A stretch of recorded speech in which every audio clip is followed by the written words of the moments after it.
Hi everybody, welcome back to the Looney Bin. My name is Looney, and today's video I want to talk about the Kuja Empress and essentially her path towards love, the different paths that we've seen so far with the Kuja Empresses, what it leads to, what it can lead to, and just an overall analysis of not only the Kuja Empresses that we so far know about in the world of One Piece, as well as how their paths towards their affection, their love for the individual can lead to one of three different routes.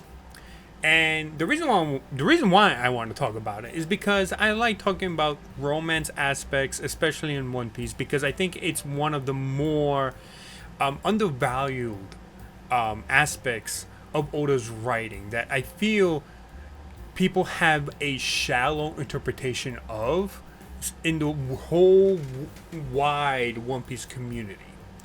And I'm not here to essentially claim that a ship is dead or a romance doesn't work or this is the romance that you should follow. This is just me analyzing what I see in Oda's writing and try to essentially make these videos of my point of view.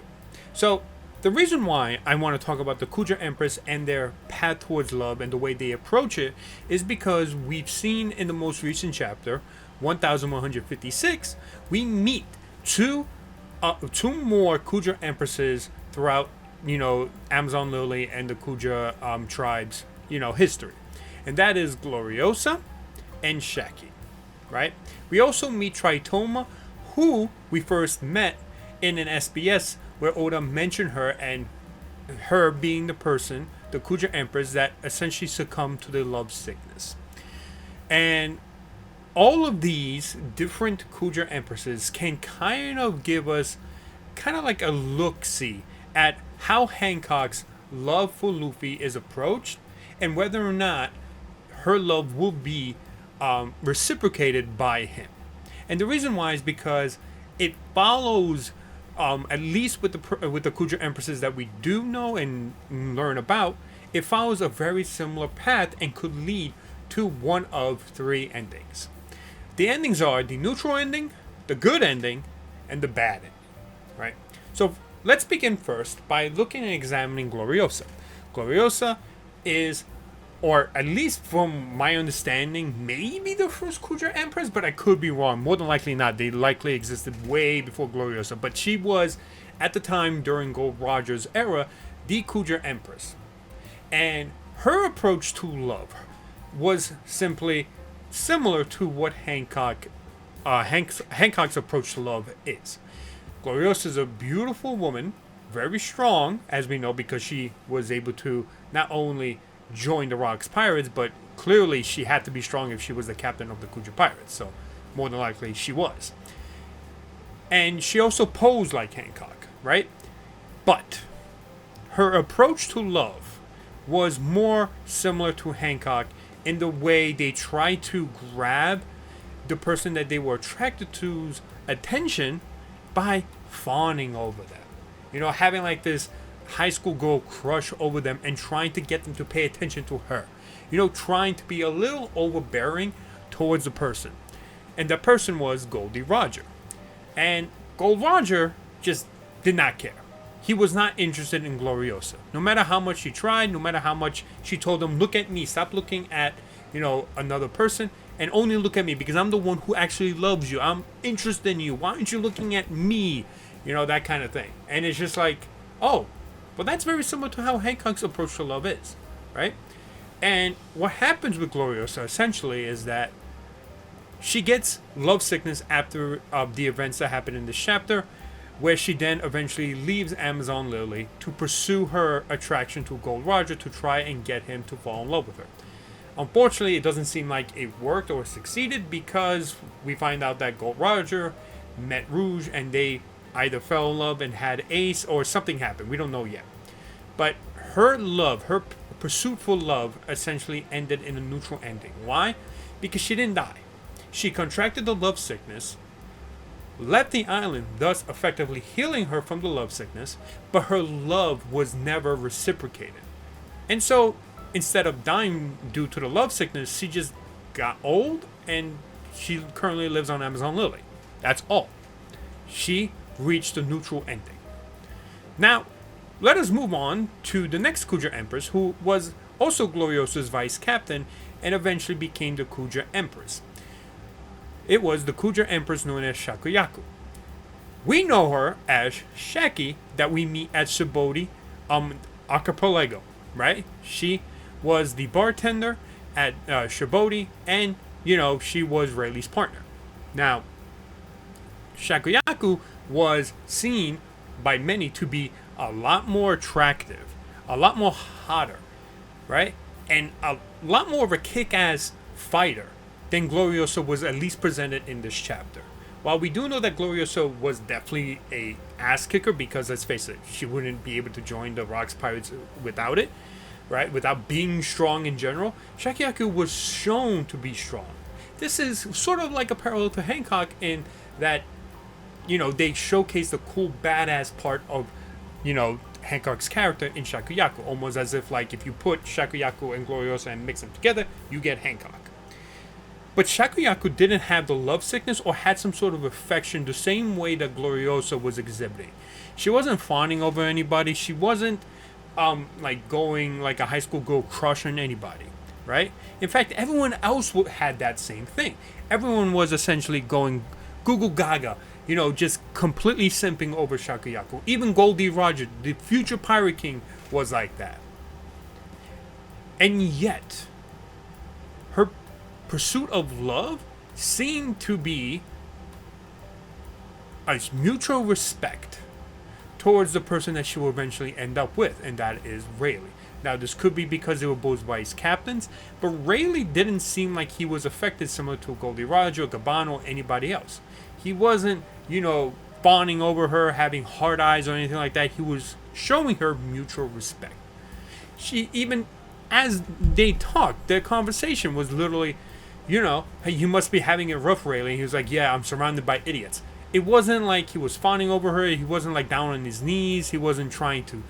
Apparently, Gold Roger wanted to like take her away and kidnap her for some reason. Maybe not kidnap. Kidnap is probably a strong word, but like it was weird. But there was a mutual respect there, and I think that's why Shaki eventually fell in love with Rayleigh, because he was the only one that wasn't fawning over her. He was literally not like showcasing hard eyes and showing her some sort of mutual respect, and I think that's what made her fall in love. You might think it's very similar to how Hancock fell in love with Luffy, which, yes, Luffy wasn't showcasing or showcased like anything with when she casted the metal on him. He wasn't affected. He was not affected by her beauty, and he wasn't having hard eyes or anything like that. It was very similar to how like Shaki and Rayleigh's relationship was, and that's essentially why she won. I think that's why her pursuit of love, after more than likely she probably did contract a love sickness. We don't actually know because we never see her, but she also left the island to pursue her love interest, and then she winded up being able to get Rayleigh to fall in love with her. She won. She found a good ending, and while we don't necessarily see it in the chapter, it's likely the reason why she won is because she immediately knew who she had interest in. She knew who she loved, and instead of trying to pursue and trying to like force or get him to fall in love with her, the mutual respect they showed, the mutual respect that they had, blossomed into a love. And this is something that Oda has showcased in a lot of his romances that have succeeded. He even mentions several times that he thinks that one-sided love is something that he enjoys writing because he could make fun of it. It's much more easier where like one character falls in love with another, right? But we see that the actual pairings that do win, they have mutual respect for each other. They showcase a much more emotional growth. And that's what you kind of see with Shaki and Rayleigh. And like I said, we haven't seen her if she was ever affected by the love sickness or how she reacted to Rayleigh once she realized maybe she really fell in love. But that mutual respect that we see essentially led her to winning the heart of Rayleigh. And that's where the good ending of the Kuja Empresses is. Don't fawn over. Don't try to pursue them and try to force them to fall in love with you because you have feelings for them. Instead, showcase mutual respect and mutual interest. You know, don't don't be a little bit overbearing, and that is essentially what leads to the Kuja Empresses winning in love. Now let's move on to Tritoma. While we don't know much about Tritoma, we do know about her, eventually succumbing to the love sickness. We first learned about Tritoma in an SBS, where Oda was asked about the Kuja Empresses and, the people that they fell in love with and about the love sickness and a little bit more detail on it, right? And what we do know is that Tritoma unfortunately passed away because of the love sickness. And while we do not know who exactly Tritoma had an affection for, what we do know is that because she died from the love sickness, it means that she did not do what Gloriosa or Shaki did, which was leave the island to pursue her attraction to this individual. And this caused her to die, because according to Gloriosa, the only way the other empresses were able to survive, like herself and Shaki, is because they left the island to help, to pursue, or to accept the feelings that they had for this individual. Tritoma apparently did not do that. Tritoma apparently did not pursue, or maybe she didn't accept the fact that she had an interest in this individual. A lot of people seem to think it's Dragon, and they're making this connection that it was Dragon and thus Tritoma is Luffy's mom. To me, it doesn't make any sense for it to be, because one of the conditions to, get cured from the love sickness is by leaving the island and pursuing that interest. The fact that she didn't leave the island, the fact that she did not pursue her love or maybe accept that she loved this person, let's just assume it's Dragon, it means that she stayed on the island and died. And if she stayed on the island, let's say, for example, Dragon stayed on Amazon Lily, they had something, and then, they had the segs, and then something happened and Luffy was born. But that would mean that because she didn't leave Amazon Lily, the child would have been a daughter. I know there's a whole thing about Amazons and that once in every 100 years a male is born in a tribe full of women, but there was nothing in the story that actually tells us that's also what happens with the Kuja tribe. It's definitely like a popular lore thing from actual mythology, but there's been nothing to prove that's what occurs. What we do know is that if a child is born on Amazon Lily, that child is always going to be a daughter. So the fact that she did not leave and didn't pursue her love interest, she died without her love ever being accepting. So she couldn't have had a baby, which is why the whole Dragon, Luffy, and Luffy being the son of Tritoma just doesn't fit. If I had to guess who Tritoma's love interest was, it was probably Shanks. She died 13 years ago when she contracted the love sickness, right? Shanks was only 26, 27 or something like that. I think he's currently right now 39. Yeah, he's 39. He essentially met Luffy around the same age, 27? No, 13 years ago. Wait, 13 years ago? No, he did not meet Luffy around that. Luffy's 13 years ago. Luffy was 7. No, yeah, that would fit. Sorry, my brain can't do math. But at that point, Luffy would have been born. The fact that she died from a love sickness means essentially that she never got with the person that she loved, so she couldn't have a child. And it could have been Shanks, but Shanks did not care. And he left, and she did not want to pursue, so she stayed on Amazon Lily and died. This is just me making an assumption in a theory. I don't know if it's actually Shanks. We don't know who it is. But that's the point. She didn't leave, and thus she succumbed to the love sickness. And that is the bad ending, because she did not pursue. And she died from the love sickness. That is the bad ending. Her stance, her pursuit, her non-pursuit of romance led to the bad ending of the Kuja Empresses. So you had the good, the neutral, and the bad ending for 3 Kuja Empresses. And that's essentially, I think, what is needed in general for one of the Kuja Empresses to find love and to be able to, if Oda decides, to whoever make the Kuja Empress fall in love with, succeed. We are looking at the very key things that work and don't work with the Kuja Empresses. So now let's take it and look at Hancock's, attraction for Luffy. Hancock's pursuit for Luffy and see exactly how it connects to those three endings. And is a mix of both in there, the neutral and the good ending, right? Part of the good ending that she exhibits, or like her pursuit or like attraction for Luffy exists within the good ending, is that Luffy does not have any interest in her body, isn't like fawning over her like so many people did with Shaggy that she was not interested in. So there's that. But her response to falling in love with Luffy is very similar to Gloriosa. And because that is exhibited more so as the more dominant trait because of just how she is pursuing Luffy in terms of a romantic interest, it's more than likely she will end in that neutral path. She exhibits the same thing as Gloriosa. She tries to grab Luffy's attention, tries to tell him that she wants to marry him, but Luffy is rejecting her, similar to how Roger just doesn't want to be with Gloriosa. The difference is that Luffy doesn't, or is not trying to like push her away or anything for someone else. What he's doing is essentially just respecting her and just having, seeing her as a friend. You have that mutual respect because Hancock also respects Luffy.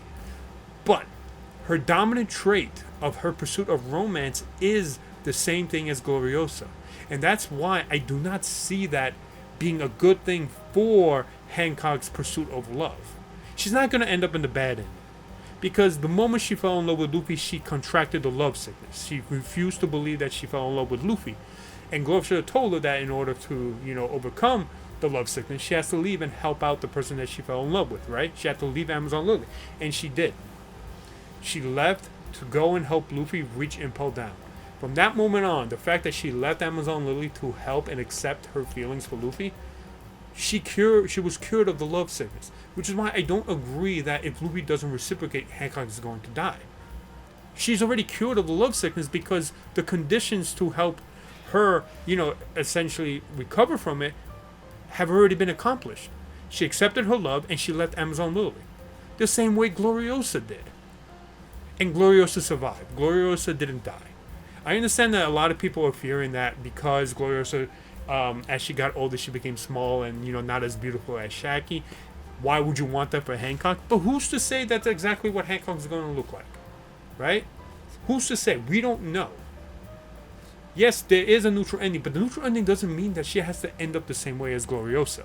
It could mean that she ends up similar to Shaggy. And if I'm not mistaken, we did see... I don't know if we saw it, but I think Oda made a 60-year-old version of Hancock drawing in one of the SBSs, if I'm not mistaken, right? And she looked fine.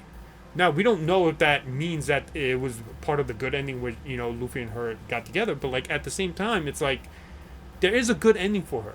It doesn't necessarily have to be the good ending that Shaggy experienced as well. It's a neutral ending. And I just don't like this idea that Luffy has to fall in love with her, otherwise she dies. It restricts Luffy's freedom in terms of finding out who he wants to be with. By telling him he has to save Hancock, I feel is a little unfair. It goes against, his free will. Now, if his free will is to eventually, fall in love with Hancock, then that's a different story. But the way people are presenting it always feels like it's essentially forcing Luffy to get with her, otherwise she dies. That's not how... I don't like that type of writing for any sort of ship, right? But getting back to the main point, Hancock's pursuit of love is very similar to Gloriosa.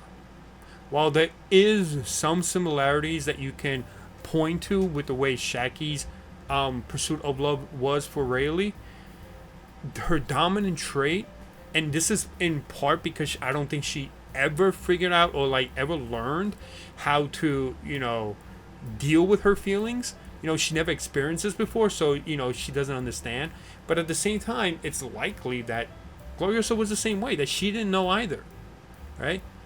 So she believes that her pursuit of Luffy and doing like being a little like fawning over him, being like a high school girl crush and trying to get him to accept her feelings, it just feels like that's the only way she knows, but it's not going to lead to the good ending. It will lead to the neutral ending more than anything.